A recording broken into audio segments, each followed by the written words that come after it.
Long before the world divided Africa with ink and greed, the land of Dahomey was already alive, breathing through forests that whispered with spirits and drums that echoed through the red earth. Between the rivers of the Fon, people rose a kingdom unlike any other, a land where trade, tradition, and power intertwined like the roots of ancient trees. At its heart stood King Agojie, the founder of Dahomey, a ruler who carved a nation out of scattered tribes and endless chaos. His vision was simple yet divine: unity through strength, order through loyalty. The fortress city of Dahomey became his symbol, a labyrinth of high walls, royal courtyards, and sacred shrines guarded by ancestors unseen but ever present. The people believed their spirits walked among them, guiding every warrior, every child, every breath of wind that stirred the soil. It was a world steeped in rhythm and ritual, where every act had meaning and every name had power. And in this sacred space, destiny began to murmur in unexpected voices, the voices of women. At first, they were whispers carried on the wind, soft and almost invisible. But over time, those whispers grew louder, sharper, like steel being forged in fire. In a continent where men ruled through conquest, Dahomey would become the land where women ruled through courage. It began quietly, almost humbly, as a matter of protection. The king's palace was sacred, and guarding it was an honor reserved for the most trusted souls. When men were called away to distant wars or trade expeditions, women stepped forward to defend the heart of Dahomey. They were quick, fearless, and unyielding. What started as a handful of palace guards soon became something far greater. Courage once awakened cannot be silenced. These women learned to wield spears as easily as they carried water. Their discipline surpassed that of their brothers, their endurance unmatched. Soon the king himself took notice. They trained under the watchful eyes of generals, learning tactics, endurance, and hand-to-hand combat. And when a rival tribe dared to threaten Dahomey, it was these women who stood their ground. Their victory became legend, and the legend became destiny. One story, passed down through generations, tells of a Dahomean queen who, surrounded by enemies, refused to retreat. Raising her spear high, she shouted, "If men retreat, then let the mothers of this land stand where they fall." That cry split through time like thunder. In that single moment, the first sparks of the Agojie were born, an army of women forged from loyalty and sacrifice. From duty rose destiny. The palace guards became protectors of the nation, their training relentless, their hearts unbreakable. Africa had witnessed kings and conquerors before, but never an army of daughters who fought like lions to defend the soul of their people. To the people of Dahomey, these women were not merely soldiers, they were Mino, our mothers. Each warrior swore an oath that few could comprehend. They would never marry, never bear children, for Dahomey itself was their bloodline. They lived within the royal compound, away from men, devoted wholly to their king and their gods. Their weapons were not only spears, but symbols, extensions of the ancestors' will. Before every battle, they knelt upon the red earth, pressing their palms into the soil, whispering prayers to the spirits of those who came before them. "Guide my spear," they would say, "so it may protect your name." Every swing of their weapon carried the strength of generations. They trained with wooden dummies until their hands bled. They learned to climb thorned walls and run through fire without fear. They danced to the drumbeats of discipline and moved as one, like a river of steel flowing through the savannah.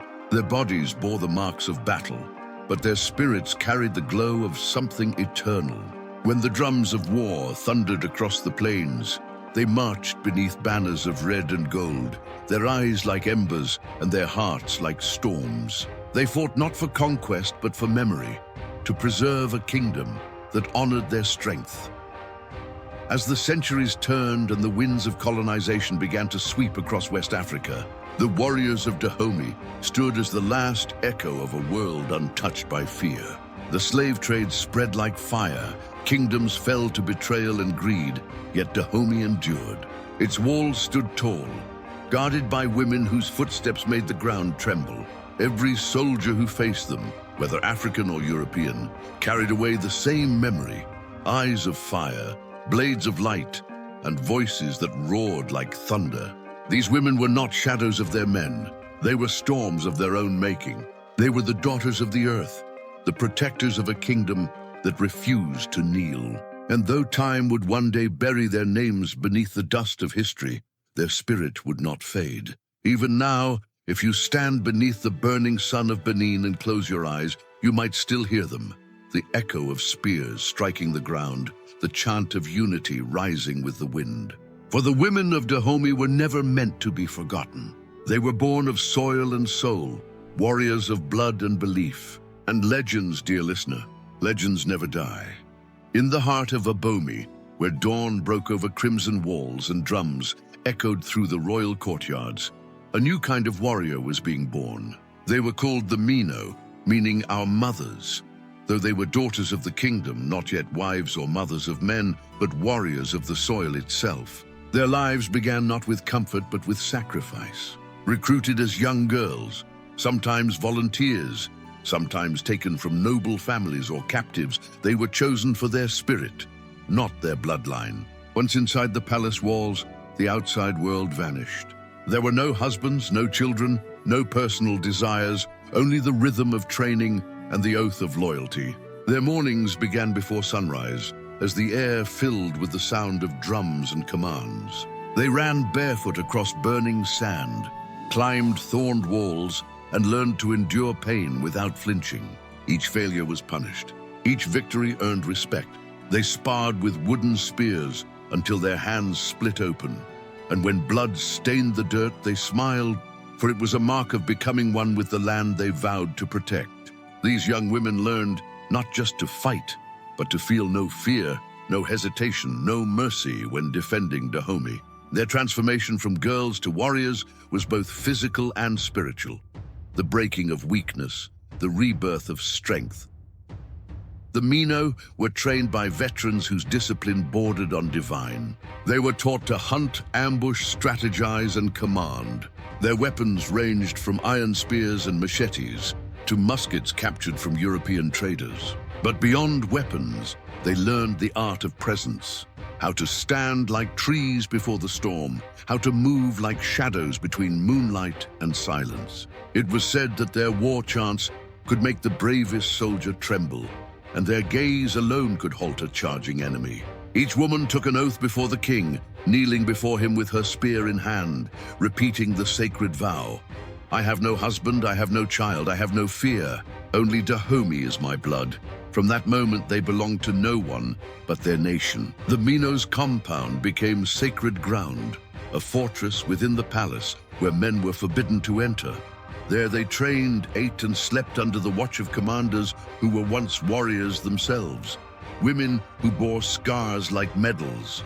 Each night, they sang songs to the ancestors, their voices rising through the smoke of the campfires, hymns of unity, of strength, of eternal duty. Every sound, every gesture, every breath was ritualized, because to them, war was not just combat. It was communion with the spirits of the land.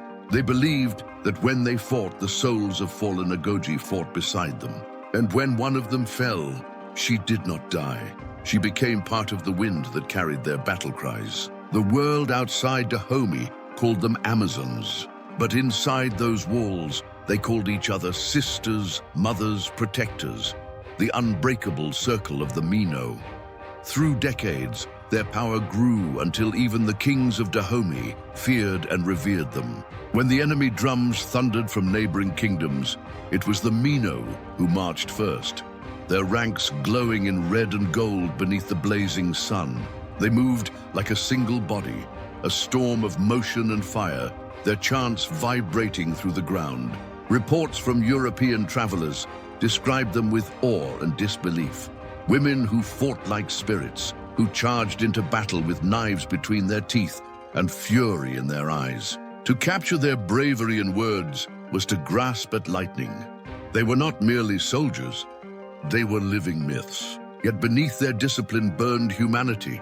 Tears shed for fallen sisters, prayers whispered in the dark. They were forged in loyalty, but sustained by love for one another and for their homeland.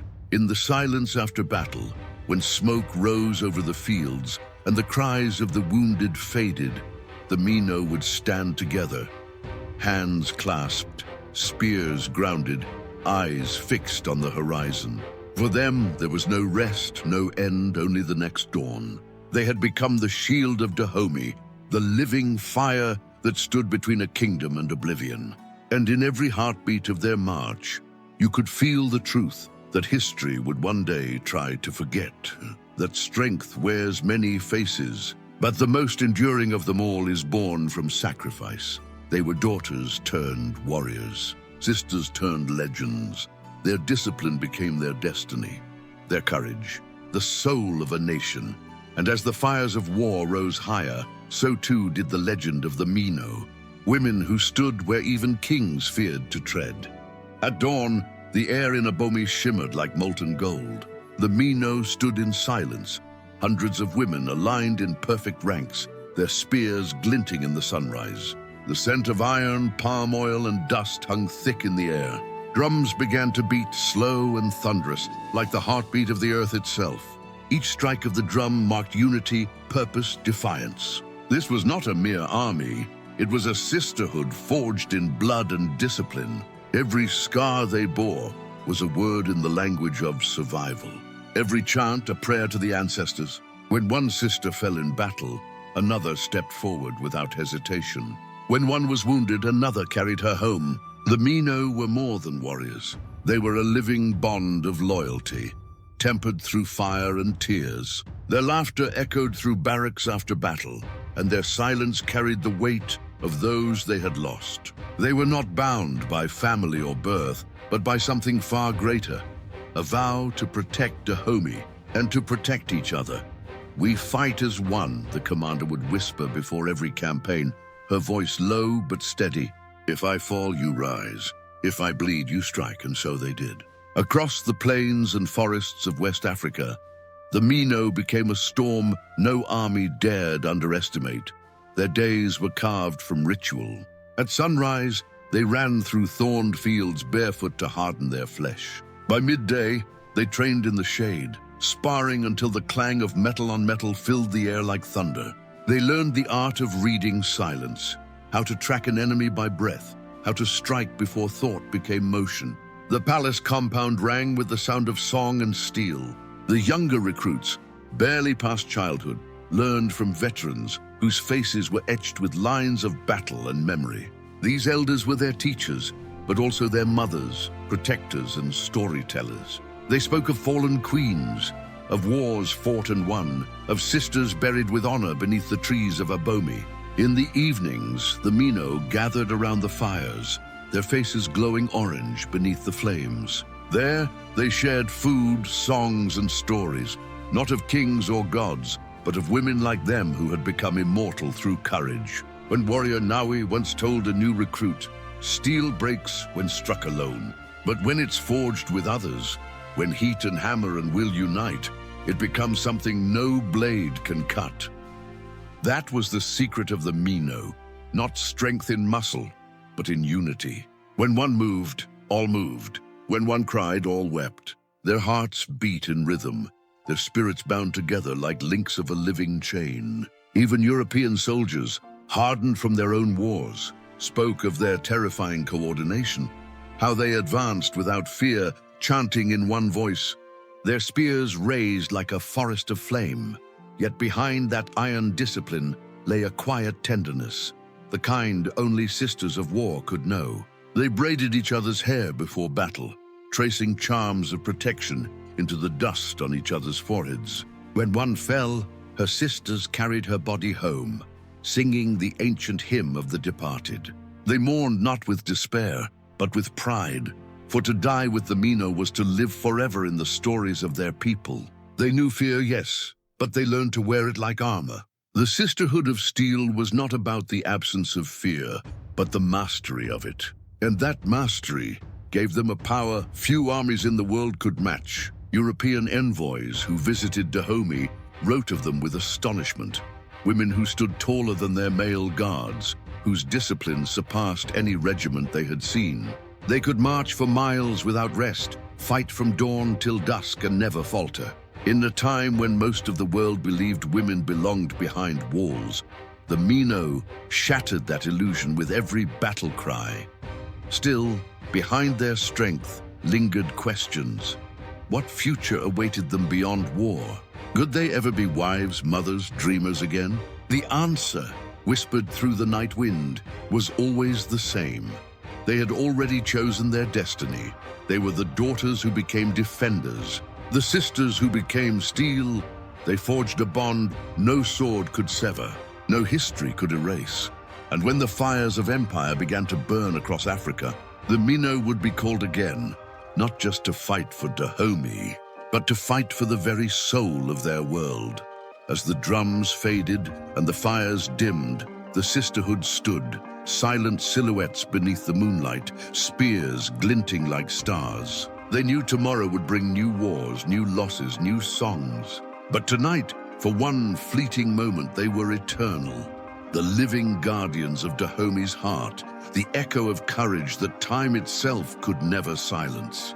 The world was changing, and the winds that carried peace across Dahomey now blew heavy with smoke and salt. From the western shores came the echo of iron and thunder, ships with pale-faced men and wooden bellies filled with guns, gold, and greed.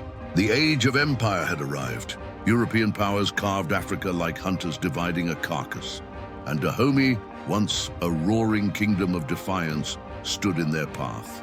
The Mino, the women who had protected the land for generations, now faced an enemy unlike any before. These invaders did not fight for honor or land. They fought for dominion. They came with treaties written in deceit, with trade that stank of human misery, and with weapons that spat fire. For centuries, Dahomey had thrived through trade and war, but now, the world beyond its red soil was changing faster than even the gods could follow.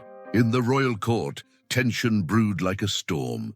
King Glil knew that the French encroachment was no mere negotiation. It was conquest, disguised in politeness. And when words failed, Dahomey did what it had always done. It prepared for war. In the training yards, the Mino sharpened their blades beneath a blood-red sun. They could hear the distant rumble of cannons across the coast, the sound of empires awakening.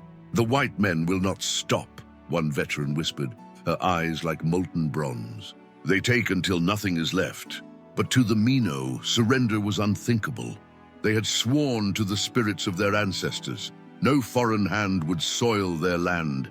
Under the command of the fierce general Se Dong Hongbei, the sisterhood stood ready once more. Her words, sharp as steel, echoed through the barracks. "Our mothers fought to build this kingdom. Shall we be the daughters who watch it fall?"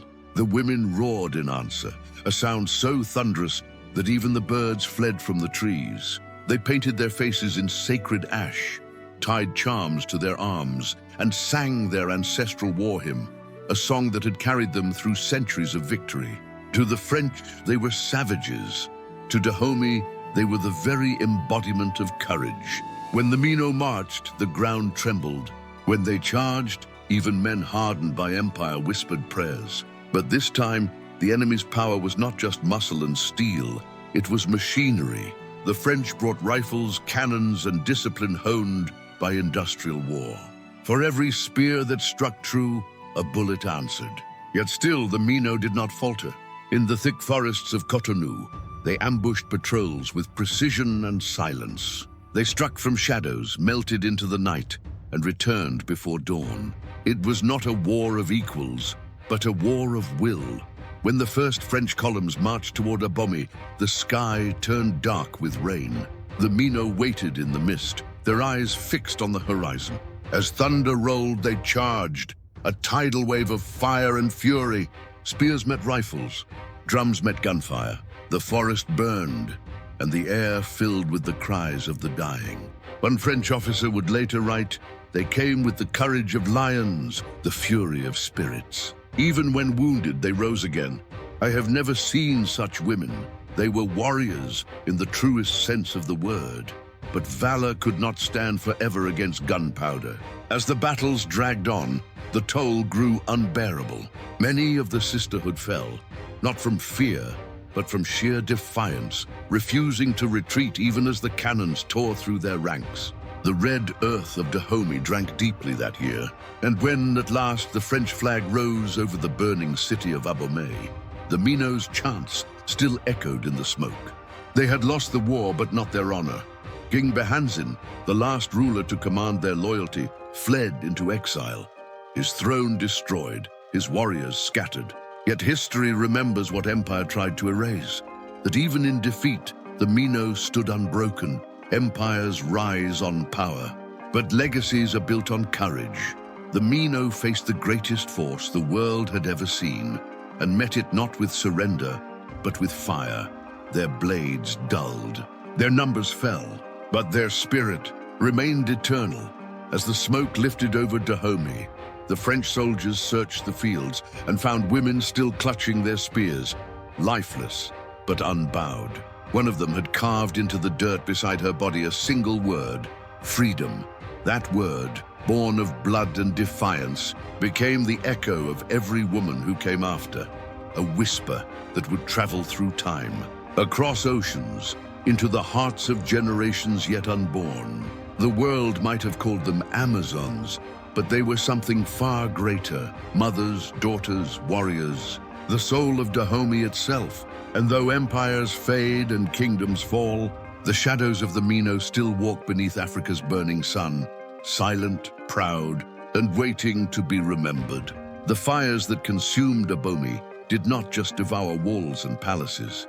They devoured time itself. Smoke curled upward like the souls of the fallen, carrying whispers of the Mino, the warriors who once defied the world. In the aftermath of conquest, silence fell upon the red earth of Dahomey. French banners fluttered above ruins where kings once ruled and women once roared. But the conquerors misunderstood something vital. You can conquer a land, but you cannot conquer a legend. In the ashes, the Mino endured, not as soldiers now, but as ghosts walking the twilight between history and memory. Some were captured and forced into labor. Others disappeared into villages, hiding their scars beneath simple cloth. Yet even stripped of weapons, they carried the spirit of their sisterhood within them. In secret gatherings, they sang the old battle songs softly under moonlight, their voices trembling but proud. They told stories to the children, stories of bravery, of unity, of a time when women held the power to defend a kingdom. Each story was a spark, and those sparks refused to die. Years turned to decades. The world changed again. The French Empire grew fat on the labor of Africa, but the soil of Dahomey still remembered the footsteps of its warrior daughters. Travelers who visited the region spoke of elderly women with proud eyes, women who walked with canes, yet carried the posture of soldiers. One of them, Nawi, who had once fought under King Behanzin, was found living quietly near the village of Kinta. Her hands, weathered and strong, still bore faint scars of battle. When asked by a European historian if she regretted fighting, she simply smiled and said, "How can one regret defending her mother's home?" Her words, simple yet piercing, captured the soul of every Mino who had survived. For though their bodies aged, their spirits remained eternal. These survivors became living archives, carrying memories no written record could ever hold. In markets and gatherings, their presence was both revered and feared. Mothers pointed them out to their daughters and said, "These are the women who fought when men fell." The French tried to write new histories, painting the Mino as curiosities, relics of a savage past. But the people of Dahomey remembered the truth. The fire of their memory burned beneath the surface, quiet but unstoppable, waiting for its time to rise again. As the 20th century dawned, the descendants of Dahomey began to reclaim their past. In songs, festivals, and ceremonies, the name of the Agojie returned. Statues were carved, dances revived, and their story began to breathe again, first in whispers, then in voices that filled the air with pride. Historians and filmmakers from distant lands came searching for answers, but what they found was something more profound, a memory that refused to die. In modern Benin, where Dahomey once stood, The bloodline of those warriors still flows in the women who lead communities, in the soldiers who protect their homes, in the daughters who walk with unshaken confidence. The spirit of the Mino has become more than history. It is an inheritance. They are no longer just figures in the past. They are symbols of resistance, identity, and resilience for an entire continent. Their fire now burns in classrooms, in art, in the hearts of young African girls who learn that once, the greatest army in West Africa was not made of men, but of women. Fire does not ask permission to burn, and memory does not ask to be remembered. It waits, it lingers, it glows beneath the ashes, until one breath of truth brings it roaring back to life. And so it has. The Dahomey Amazons, the Agojie, live again, not in armor or battlefields, but in the courage of those who stand up for their people, their dignity, their future. Where empires once stood, now stand stories. Where silence once ruled, now echoes their name. Time may have dimmed the sound of their spears, but their legacy blazes across generations, a reminder that history's truest strength is not in the conquerors, but in those who refuse to kneel. As the sun sets over the land once called Dahomey, its golden light glints upon memorials built in their honor. The wind carries a distant song, the same hymn sung centuries ago by women who refused to surrender. And if you listen closely, dear viewer, you will hear it too, not the sound of sorrow, but the heartbeat of Africa herself. Of the Mino did not die. It faded slowly, like an ember refusing the dark. In the quiet villages of Benin, long after the guns had silenced and the kings had fallen, there remained a handful of women whose very breath carried the rhythm of battle. They were old now, their hands trembled, their hair white as the moonlight over Agojie. But in their eyes still burned the unbroken fire of warriors. Children would gather at their feet as they spoke of a time when women fought shoulder to shoulder against the tide of empire. We were the daughters of Dahomey, one would whisper. We fought not for glory, but for the land that raised us. The villagers listened in awe, realizing they were not hearing history. They were hearing living fire. Each story became a torch passed down from one generation to the next. A reminder that courage does not vanish. It transforms. As dusk settled across the plains, the voices of these last Amazons drifted into the night like a sacred hymn. And though their bodies would soon return to the earth, their spirit, their flame, was already immortal. The years marched on, and the world forgot their names, but the land did not.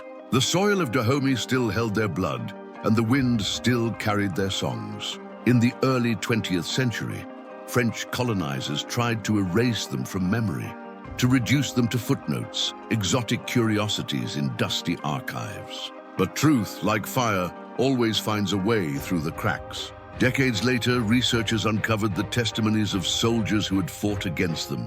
Men who could never forget the sight of women charging through smoke and bullets with fearless eyes. One French officer admitted in disbelief they did not fear death, only dishonor. That confession, once buried in forgotten journals, reignited the world's curiosity. Historians began to piece together what empire had tried to erase. The world learned that Africa's strongest warriors were not myth, but memory. Filmmakers, writers, and artists resurrected their tale, from whispers in the dust to screens across the globe. And as the world watched in awe, the Mino rose again, not in flesh and blood, but in image and spirit, reminding all who saw them that history's truest fire belongs to those who dared to burn for what they loved. The last flame is not the end of fire. It is the promise of dawn. Today, their legacy burns in ways they could never have imagined. Across Benin, statues of the Agojie stand beneath the blazing African sun. Their names are sung again, their stories taught in classrooms, their courage woven into the identity of a nation reborn. Around the world, women see in them a mirror of strength, defiance, and unyielding purpose. The Mino were once the shield of Dahomey. Now they are the torch of every woman who refuses to bow. Their tale reminds us that power is not inherited. It is earned through sacrifice. And as the modern world rushes forward, chasing progress and forgetting its roots, the story of the Dahomey Amazons stands like a monument carved in fire, proof that even when history turns to ashes, courage remains. Long ago, they were called Amazons, but they were never myths. They were mothers. They were warriors. They were the last flame of a kingdom that refused to die. As the last embers of Dahomey's flame flicker into the vast African night, remember this: the Mino were not footnotes in a conqueror's ledger, nor relics dusted off for fleeting awe. They were the thunder that reshaped the earth, the unyielding roots that held a kingdom against the storm. In their silence after the fall, they whispered to the winds, "We are the fire that cannot be quenched." And oh, how that fire has spread across oceans, through chains unbroken, into the hearts of every black soul who rises against erasure. The Agojie remind us that hidden histories are not buried.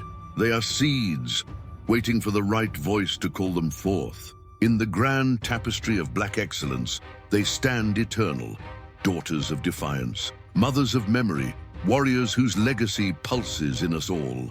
For in reclaiming their story, we reclaim our own. The drums may have quieted, but the rhythm of resistance beats on, stronger, fiercer, forever. The untold fire of the Dahomey Amazons has ignited something fierce in you.